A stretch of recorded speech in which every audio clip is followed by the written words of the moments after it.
treating seizures before they even happen. A special brain implant is already changing the lives of people with epilepsy. Good morning, I'm Jessica Lovell, and welcome to the Morning Medical Update. Seizures can be scary, of course, for the person having them and even those around them. Today, we meet a young woman whose seizures started in the 5th grade. She lost friends. Later, she lost out on job opportunities. But today, she says she feels like a whole new person thanks to that special implant. Let's learn more from Mallory Contreras. She had a responsive neurostimulator, an RNS, implanted back in 2020. Good morning. Good to have you, and thanks for being here to share with us your experience and how you're doing today. We also have Dr. Patrick Landazuri. He is a neurologist specializing in epilepsy, aka he's an epileptologist. He's one of several experts working in our Comprehensive Epilepsy Center here at the University of Kansas Health System. So thank you both for being here. So Mallory, your seizures started in the 5th grade. You told us you don't really remember much about that first one, but those seizures kept happening time and time again. Tell us a little bit about the frequency of them and what you do remember. Like that morning that I had my first seizure, I had a really bad migraine. And it was one of those things you just kind of take the Tylenol, you feel better going to school. But after I had gotten to school, you black out with the seizures. You don't remember having it. Just kind of one of those bad days. And they had called my parents to just pick me up because I hadn't officially had the seizure yet. And when they had picked me up, I had one in the parking lot, and we'd never seen that before, you know. This came out of the blue. Parents had no idea what they were looking at. Yeah. And what were you feeling? Did you know something was wrong in the moment? I don't really remember that part. Yeah. I mean, and it's so different, especially when you're little. And from then on, it was having seizures like 2 or 3 times a month, if not more. And knowing nothing about it, I was trying to figure out what was causing it all. And right. Dr. Landazuri, since she can't remember and explain what is happening during a seizure, tell us. Yeah, so I know that Mallory has temporal lobe epilepsy, so many people do have some kind of warning that it's going to happen. Oftentimes they don't remember it though, and so they only know it if you ask them right at the moment. And the reason for that is the temporal lobe helps with memory. So if you scramble those memory circuits, you're literally not going to remember. People then can progress to a period of unresponsiveness, and then the convulsive part of the seizure that I think everyone knows so classically. Right, right. And when we've talked to epilepsy patients, I mean, we always have to go way, way back to the beginning when they were young. Again, 5th grade for you. You shared some photos of you back in middle school. You played sports, basketball, volleyball. Of course, epilepsy got in the way. How so? How did that limit you? Being a very physical activity, it's why I would have a seizure in the middle of a game or something after running for so long.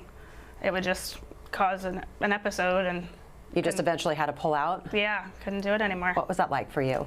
It was very hard. You know, you have all your friends that are on the team and something you like doing after school.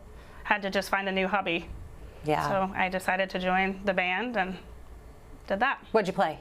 I played the clarinet. That's what my daughter plays. Good, good. Okay. So you lost friends, though, because of this. You know, you have to back out of sports, find new friends, but you lost friends. Why do you think that was? Just because they didn't understand, and people see things on TV and automatically assume that everything they see is true or everything they hear is true, and just not understanding what it really is. And young kids, and Dr. Landazuri, I'm sure you can imagine it's hard for adults to really understand what's happening with somebody with epilepsy, but young kids trying to understand and navigate and how to handle somebody having an episode, I would imagine. Yeah, I think when people see people have seizures, it's deeply concerning, and at the same time, it's also deeply alien. So people just kind of want to be away from it. I remember the first time I saw a seizure before medical school, and you're kind of like, what is happening? And it seems too much to handle. And I think, you know, for an adult, it's like that, and I can't imagine what it's like for a 6 or 8 or 10 or 12-year-old. Right. Yeah. Right. Yeah. Is that kind of how you were feeling and thinking about that? Did their perception change over time, or did you just get a new group of friends that kind of grew with you? Just kind of got friends that would grow with me and learn about it. The older I got, like in high school, I met new people that had already known. They knew a family member that had it, yeah, or the job that they wanted to go to, they had to learn about it. So. Yeah, that's really nice to hear. Of course, your family stayed really supportive, especially your little brother. Tell us a little bit about him, how he helped you through school. I guess in some ways he was like your best buddy, right? Yeah, my brother is 2 years younger than I am, so we were in school a lot, and I couldn't drive, so, and not having the friends or, you know, to get to practice and stuff, my brother was like, oh, just come with me, you know, we'll do it. So it wasn't very uncomfortable because it was a family member helping and making sure I was okay if something would happen. He was always there. A kind of a nice, sweet thing to happen, because siblings at that age, going through high school, and so a kind of unexpected relationship and bond I'm sure you both had.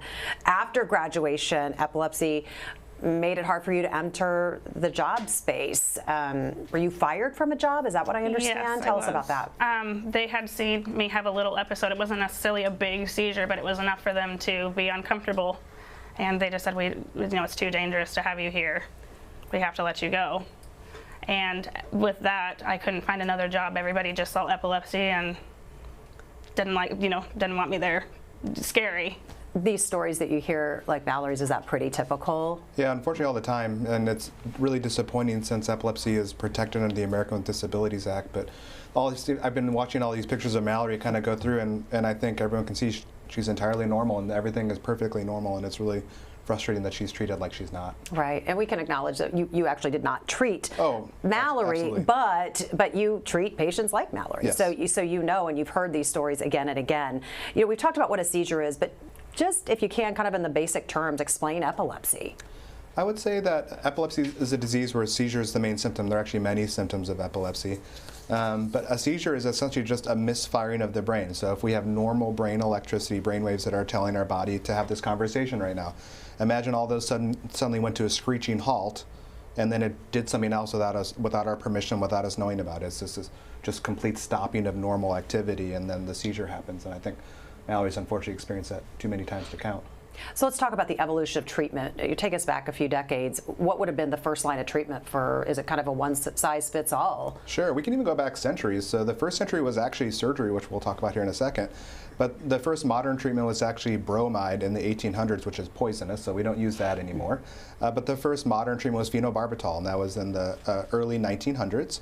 We've since evolved to having, we must have 30 or 40 seizure medications at this point. So medicines are the gold standard of treatment for epilepsy, and the reason for that is because 70% of people take medicines and are seizure free. It's for those 30% that aren't seizure free with medications we consider surgery for. So you hear a lot of these similar stories, but what's nice is everybody's case is different at the end of the day, and so you have these different treatments to be able to treat that, right? And absolutely, and every person has a different priority or different need in how they want to be treated, and so it's nice that we have all these options these days. So let's talk about RNS, this implant. Explain to us how it works, and then I'm going to show you what it looks like. Yeah, so basically you can think of it as a defibrillator for the brain. So it's implanted in the head, and I think there's a graphic going right now.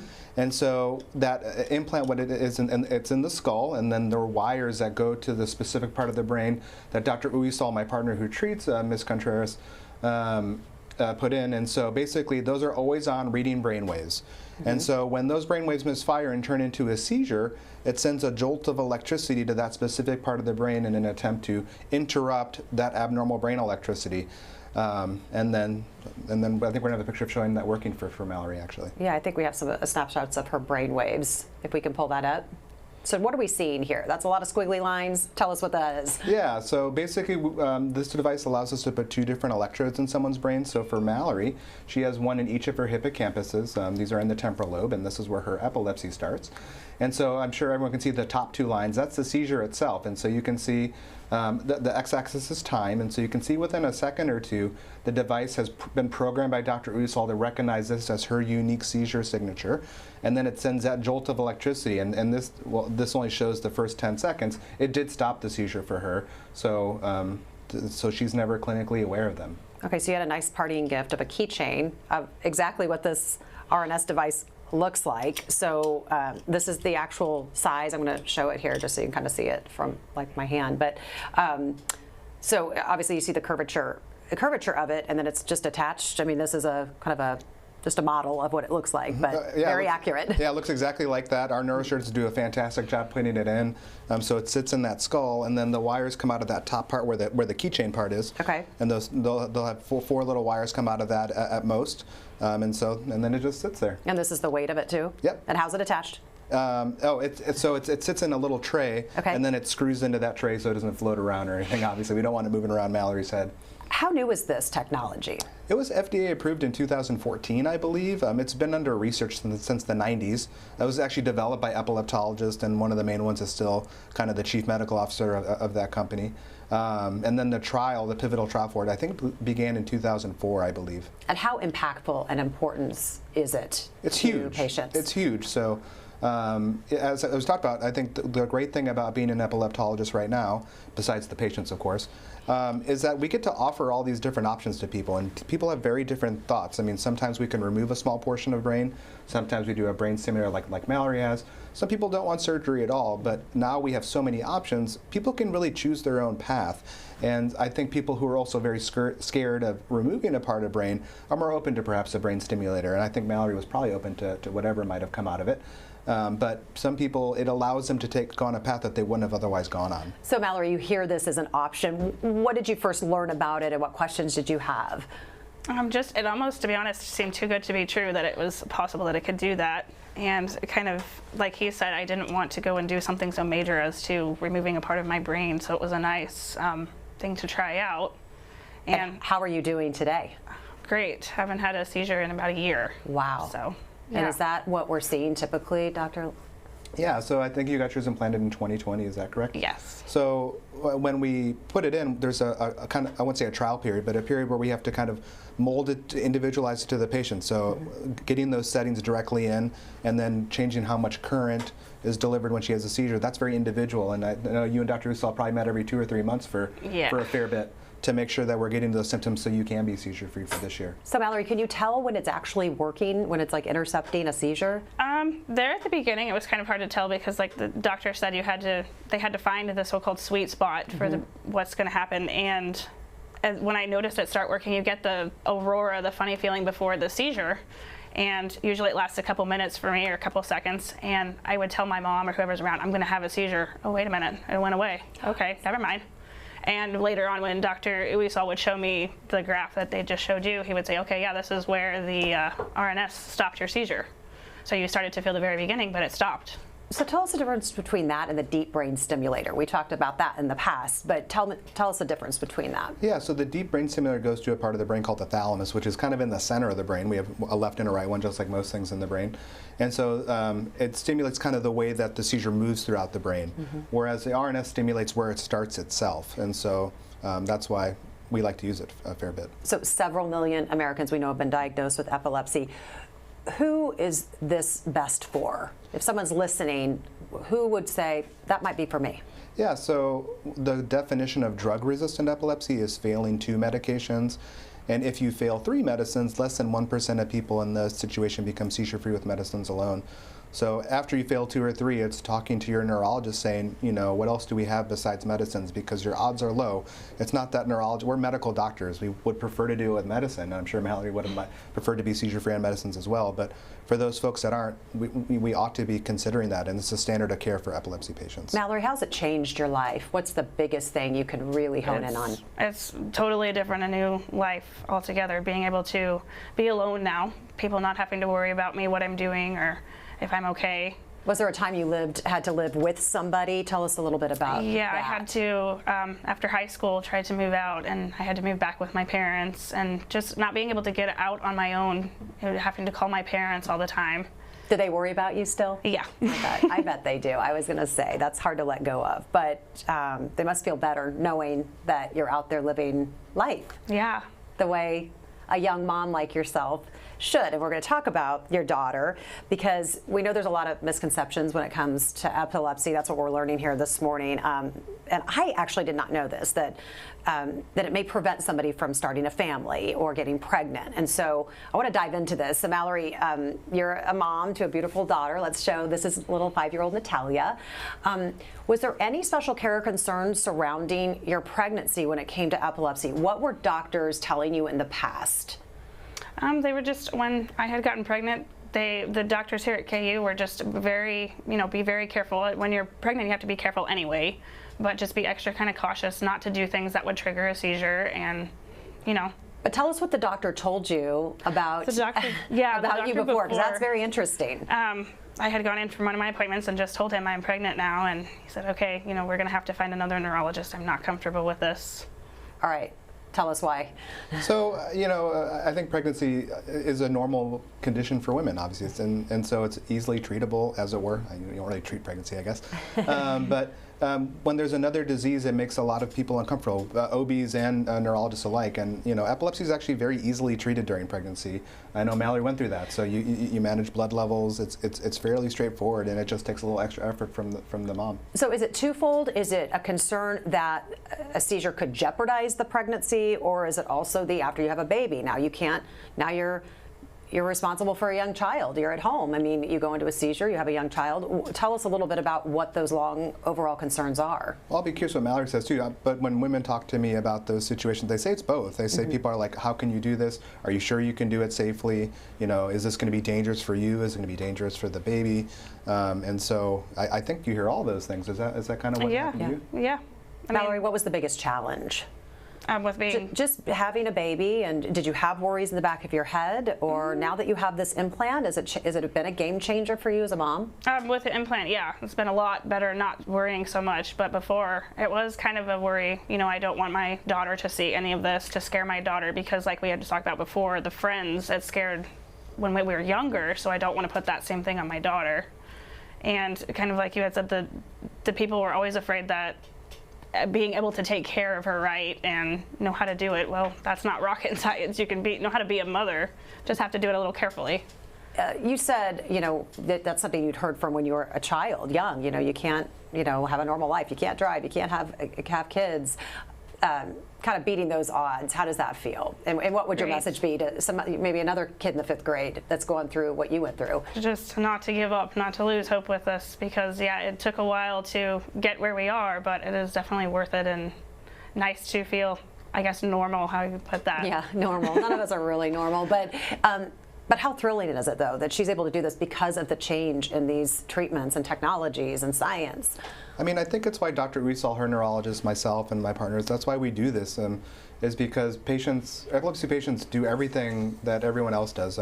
When we give our talks to our residents and medical students, we often lead it like, do you know anyone with epilepsy? And the people are like, no, I don't. And I guarantee that people do. 1% of the population has epilepsy. Just most people like Mallory nowadays are seizure-free. Right, so they don't see it, they don't even know. Okay, so that's good news. That's really good news. Okay, so be sure to ask your questions. You can use the chat on YouTube or Facebook. You can tweet us or email us at the Medical News Network.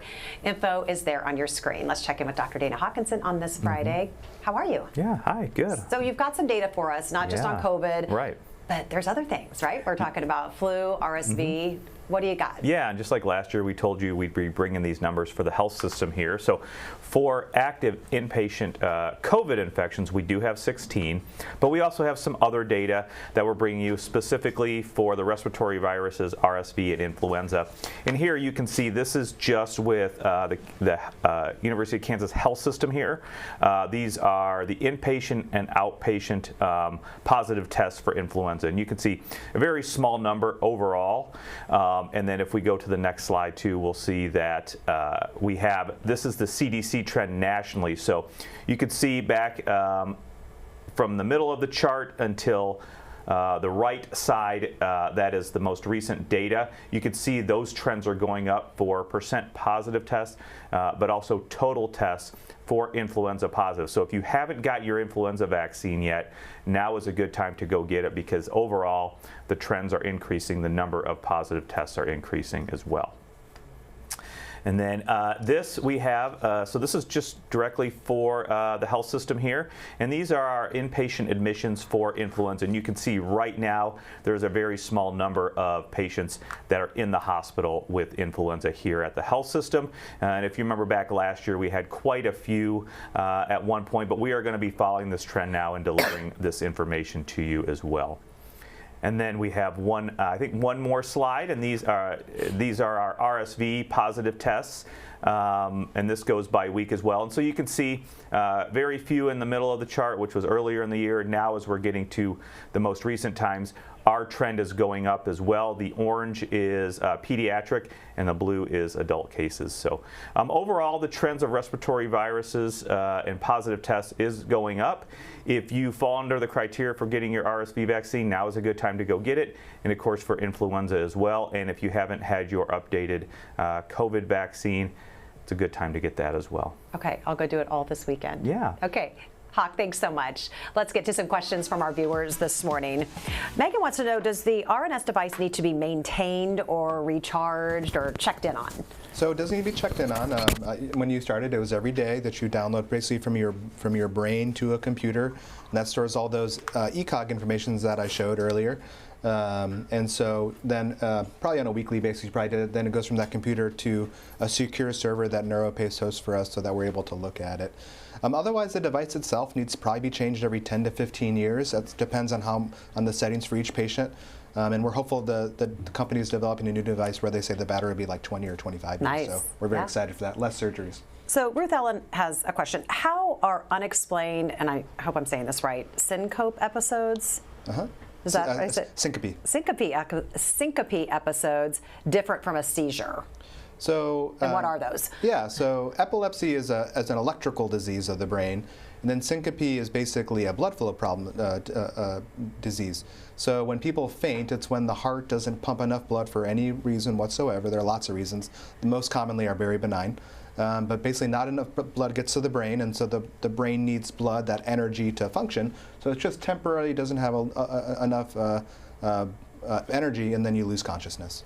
So Yan Liang has a question. Is it possible for people who have experienced epilepsy as they age, do they face a higher risk of developing conditions like stroke or Parkinson's disease? Not to our knowledge. Epilepsy is kind of contained in itself. It does have other kind of long-term manifestations. They have higher rates of depression and anxiety, for instance, and things like that. But we don't think they have higher risk of stroke or Parkinson's disease. Is epilepsy genetic? It can be, so not commonly, thankfully, and so, or maybe let me clarify that. It can be genetic, but it's not as often inherited. There are two main kinds of epilepsy: focal epilepsy, which is what Mallory has, and then generalized. So generalized tends to be more genetic, as it were. So anything that she needs to be concerned about with Natalia as she gets older? Is there any type of screening, or is that still in the works? Is there anything she should be on the lookout for? It's unlikely. Without, I don't know as much about Mallory's history, just 'cause I'm not her direct neurologist, but it's unlikely for people with focal epilepsy to be, unless she told me her mom had it and her grandma had it, or some kind of clear familial inheritance. So she's just a mom. There's other things to worry about as a mother, is what you're saying. Exactly, I like that. yeah. Okay. Linda wants to know, can seizures cause brain damage? So yes, we know that individual seizures probably cause microscopic damage that are probably of not clinical relevance to a patient, like they won't notice a change. But a lifelong time of epilepsy does. We talked about this increased risk of mental health issues, migraines. I know Mallory has migraines, so that's very common to have both of those. So long-term uncontrolled epilepsy certainly do think can be damaging. Pauline is asking, do people with epilepsy qualify for disability? Mallory, what was your experience? It was kind of hard at first because I hadn't worked long enough to get the disability, but after several times of trying, yeah, we had gotten it. What do you make of that and that challenge for people? Yes, so they certainly can qualify for disability. It's a legal proceeding, not a medical one, which is always very frustrating for patients. I don't think I need to tell Mallory that. Right. Many times they have to get a lawyer to help them. But frustrating for you as a doctor to watch your patients have to jump through hoops. Well, absolutely. We try not to make it about us, but yeah, I mean, because we're trying to do our best for them, and they know, it's when they don't have the resources to manage their own disease because sometimes they can't work and then they can't get disability. It gets to be this very vicious cycle. Sure, and I'm sure you get an earful every now and then from it. So yeah. I mean, we're mostly on the same, not mostly, we're on the same side as our patients. Exactly. So we're very frustrated along with them. Exactly. So Lexi wants to know, this is just interesting, how can you tell if someone is faking a seizure? And I say this because I'm thinking of like social media or TikTok or something where somebody's doing something weird online and people are trying to decipher, what is this? So there's a separate diagnosis that epileptology called non-epileptic events. And so usually you can tell pretty easily based on the history of what people tell you about it. And when you see it, a non-epileptic event looks a fair bit different from a seizure, or most commonly does. But true faking, that's like a different disease called malingering. So that's actually thankfully quite rare. But usually you can just tell from a number of clinical signs that a patient has. Okay, so Travis wants to know, what causes seizures besides epilepsy? So there are all kinds of causes of seizures. So seizure is basically a symptom of irritated brain. So epilepsy is by far the most common reason. But one common thing is for folks with diabetes, if they have really, really, really high blood sugar or really, really low blood sugar, that can cause seizure. Alcohol withdrawal is perhaps the most common cause of seizures. So those are two of the more common medical causes of seizures. Jeremy wants to know, when I think of surgery on the brain, it sounds very intense, and it's a lot, but it seems like the procedure and the recovery for this implant aren't so bad. Is that correct? Mallory, I'll ask you. Yeah. I didn't even have really hardly any problem. You have the pains afterwards, like the nerve, I guess you call it nerve damage from it. But that's otherwise, yeah, you had really no problem with it. Sharon wants to know, what is benign children epilepsy? Can that be outgrown? Yeah, so there are several epilepsies that begin in childhood that they do resolve by the time the patient's a young teenager. Most new research has not indicated any epilepsy is benign. The ones that I think she's referring to are called the benign, well, they've been renamed. They're no longer called the benign childhood epilepsies, but people have shown that there's higher rates of needing help in school and then of mental health issues as well. So they're not benign, but they do self-resolve commonly. Mallory, you mentioned earlier you are back to driving. Is that correct? No. You are not back to driving. Okay. Is that ever a possibility? Yes. That's, okay. Dr. Uesal they've teased me about it as my seizures have stopped. So are they waiting for a certain amount of time for you to say, we feel comfortable with this? How does that work? I think, isn't it a year that you have to wait without having? By law, it's 6 months, but it's actually often the patients that they feel nervous about it, and understandably so. So I suspect, I suspect as much as Dr. Uesal has waited, I think you've probably been like, do I feel confident to do it? And obviously we're encouraging, but at the end of the day, the patient makes that decision. How freeing will that be? Oh, wow, very.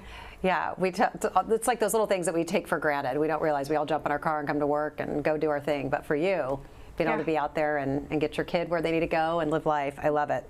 Paul has a question. Is Keppra a safe medication for seizure control? Does it affect organs over time? And tell us what that medication is. Yeah, so Keppra, or the generic name is levetiracetam. It's kind of a mouthful. That's why we all call it Keppra. But yeah, it's very safe medicine. It's one of the most commonly used seizure medications. It doesn't interact with other medicines, which is why we like to use it so commonly. And to our knowledge, it doesn't have any long-term side effects that are like bone loss or something like that. Some of the older seizure medicines have that. It has a risk of some side effects like all seizure medicines do, but no long-term ones. So in other words, if you stop it, and any side effect you have should stop as well. Last question is from Peg. Does a febrile seizure in a child increase the risk for more seizures or epilepsy? That's a complicated question, Peg. So it can. So there are simple and complex febrile seizures. So simple we don't think increases the risk, but more complex ones, so that means that it comes from just one part of the brain, or if it's status epilepticus, a febrile seizure that doesn't stop, we do think that does actually increase the risk for the kind of epilepsy that Mallory has. Yeah, complicated questions. That's why we have you here. I want to get our takeaways today, and Dr. Landazuri, we'll start with you. If someone's watching, knows somebody with epilepsy, has epilepsy, what's the biggest takeaway? I think two things. One, that people with epilepsy are normal and you should treat them as such. You interact with them like anybody else. If they have a seizure in front of you, all you do is you keep them safe, which can be as simple as laying them down and protecting their head. There's not too much. The other thing is that for people with drug-resistant epilepsy, in other words, you've taken 2 or 3 medicines and it's not been fully controlled, it's probably good to consider talking to a neurologist who can consider surgery with you. So obviously the neurologist doesn't do the surgery, the neurosurgeon does. But at a place like KU, we have this incredible partnership with our 3 neurosurgeons who do the epilepsy surgeries, and so you should be at a place that can explore that with you. All right, I do want to back up though on something. You said protecting the head if you see somebody having a seizure. What else should we do if we see somebody or suspect somebody having a seizure? Yeah, the only other thing is really roll them on their side. That's so if there's any saliva that it goes out of their mouth instead of back into their breathing system or something like that.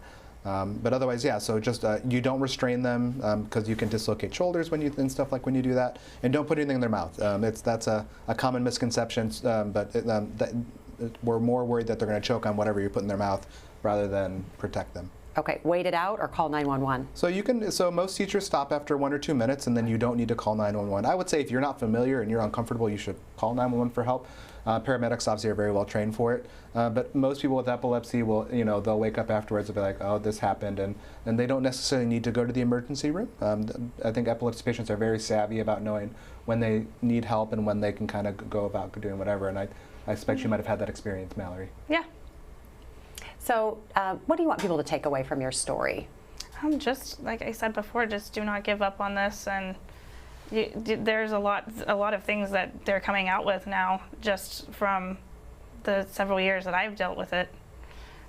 It's just amazing what people can do, and be able to do now the things that they are coming out with, and other than just the medications. And what's your big advice? Again, I want to go back to just you lived it, you were a young kid around other kiddos, and just what advice do you have for parents who are watching their kids experience it? What can you advise them or comfort them with? I mean, just to kind of stay calm with it all and try to learn your best about all the things with epilepsy, and kind of like the doctor said here, that there's still a normal person with it. Find new hobbies and find new friends? Yeah. Okay, Yeah. that's okay to do. All right, thank you both for being with us today. Really, really important conversation. Thanks to all of our viewers. You had a lot of great questions today. Have a great weekend, and we'll see you back here on Monday. Coming up Monday on the Morning Medical Update. At a certain age, your bones get weaker, and for women, menopause can make the weakness even worse. I'm Jessica Lovell on the next Morning Medical Update, protecting your bones in the lower back especially, thanks to new research into hormones, Monday at 8. Subscribe to our Morning Medical Update and Open Mics with Dr. Stites podcast. Now everywhere podcasts are available.